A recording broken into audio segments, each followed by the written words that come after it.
Resetting City Center Nairobi.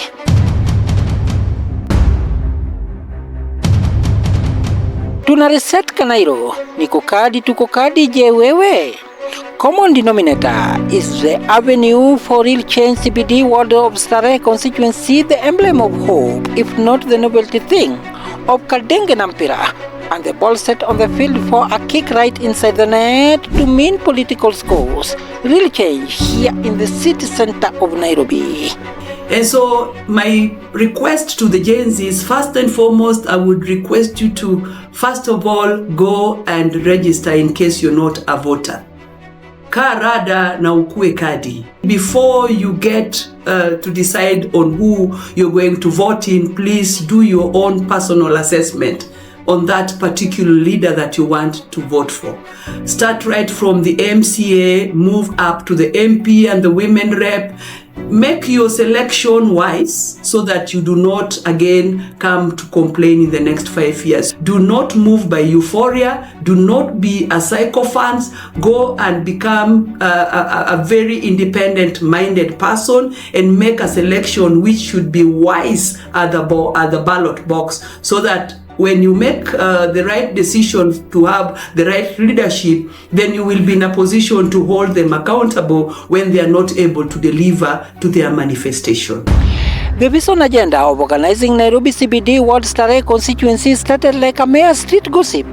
How hawkers and habitual hawking on the streets of Nairobi has immensely impacted lives, at the same time turned a jeopardy, affecting lives differently, other than the complicated jam in the CBD Nairobi, not to mention garbage collection issues, noise pollution, and incidences of insecurity here and there, better explained as follows.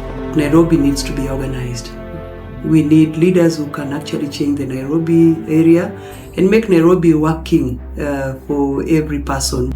And so we are really looking for a leader who will come and change Nairobi and reorganize Nairobi and make it work for Nairobi dwellers, because it's been quite a long journey that many of us have been looking forward to get a leader that can actually stand with Mwananchi and make Nairobi really to become a capital city. So I would wish to urge all Nairobians to be very sensitive to leadership that hands in money for them to have them elected in this city. We actually want leaders who can work in Nairobi, not leaders who are coming for their own stomach. The futuristic-oriented, a personality to rely on, and talented leadership material, Kiongozi Joel Odhiambo spoke on issues affecting people with disability. My name is Joel Odhiambo, aspiring CBD Ward candidate 2027. A number of foreigners have come in calling themselves PWDs, and yet they are beggars within the CBD, because they are feeling like government gave PWDs a way of doing business, and they feel that begging should not be their thing. So those who have come in, they have invaded that with a sinister motive. I will ask the government to give us policy whereby the beggars should be taken to a place which the government should provide. I believe that would work for them. Two is about the tender procurement or tender documents. PWDs have been given chances to tender within the government. We are asking, as PWDs, how can they get the capital to do these businesses they have been given or awarded by the national government? These are issues that are very emotive, because they are touching people that they believe in a society that they are marginalized. Ruth Tondolo made some advice during the productive conversation with Juakali Times Media. The answer is with us as Nairobians, and the answer lies to the leadership, and especially the ones who are actually aspiring to become the leaders in Nairobi. We have very brilliant brains out there of leaders who can come up and strengthen the policies that are already in the county, that can make actually Nairobi work for Kenyans. And so I would just ask many of the Nairobi dwellers to get out and be a little sensitive when these leaders come in to campaign. Please do your own assessment and base them on their previous performance.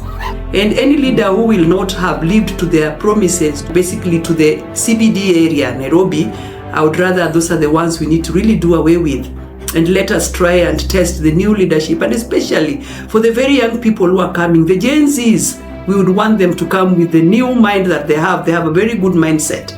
Madam Kanairo residents will further prescribe the full dose of responsible leadership as follows.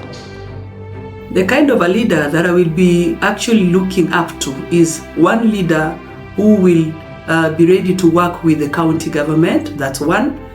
And of course, I know through the county government, that very leader will also stretch their muscles to the national leadership. And I believe that when you really go through that direction, then we would have great policies being introduced within the city. TUKO KADI, SIRI ni numbers. Please like, subscribe, share and drop in a comment in the comment section below. It's me, Nelson Ochieng Kalita.